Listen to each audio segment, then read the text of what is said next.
to yacu dukoze nuko ngo ni buto nyine ariko nta kintu yakora twubatse buto yes nibyo hano barimo bari tubwira ngo by default a button will not do anything when activated.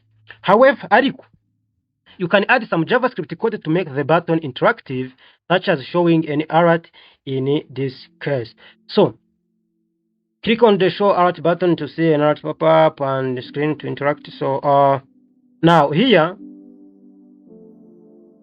the interactive example is using JavaScript, but you don't need to worry about understanding the JavaScript code. You will learn about JavaScript in the future mode. So JavaScript tuzayiga amasomo ari imbere, ariko kugira ngo button yacu noneho ikora ibintu byiza cyangwa se ibintu birenze nuko kongeramo JavaScript.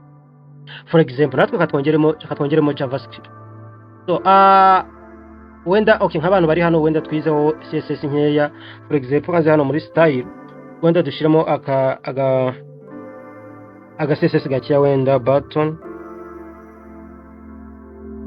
wenda kadushiremo padding hejuru no hasi kadushiremo 9 pixels ndetse mu mpande naho dushiremo wenda 14 pixels. Then dushiremo font size ya 1.1 rem